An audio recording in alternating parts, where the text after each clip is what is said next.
తదుపరి వృశ్చిక రాశి. వృశ్చిక రాశి వారికి మిశ్రమ ఫలితాలు గోచరిస్తున్నాయి. ఈ రాశి వారికి అర్ధాష్టమి నడుస్తున్న వలన పనులు నిదానంగా సాగుతాయి. బంధుమిత్రులతో విరోధం వచ్చే అవకాశాలు గోచరిస్తోంది. జాగ్రత్త వహించండి. ప్రతి విషయాన్ని ఆచితూచి ముందుకు వెళ్ళడం చెప్పదగినది.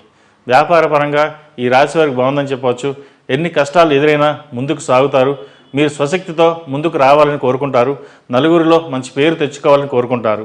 అవసరానికి డబ్బు చేతికి అందుతుంది. వ్యాపారాన్ని మరింతగా విస్తరించాలని కోరుకుంటారు. విదేశీ వ్యవహారాలు అనుకూలిస్తాయి. దూర ప్రయాణాలు చేయవలసి వస్తుంది. ఈ వారం ఉద్యోగం మారడం కోసం కొన్ని ప్రయత్నాలు చేస్తారు. అవి కొంత ఆలస్యంగా అవకాశాలు ఫలితాలు ఇస్తాయి. కష్టానికి తగిన ప్రతిఫలం నిదానంగా వస్తుంది. ఆఫీసులో సహోద్యోగులతో మాట్లాడేటప్పుడు జాగ్రత్త వహించండి. మాట పట్టింపులకు పోయి విరోధం కావద్దు. ఫైనాన్స్ పరంగా ఈ వారం బాగుంటుంది. రావాల్సిన బాకీలు ఈ వారం వస్తాయి. ఆరోగ్యపరంగా చిన్న చిన్న ఇబ్బందులు ఉన్నా చెప్పుకోదగ్గ స్థాయిలో ఏమీ ఉండవు. విద్యార్థులకు కాలం బాగుందని చెప్పవచ్చు. నూతన అవకాశాలు కలిసి వస్తాయి.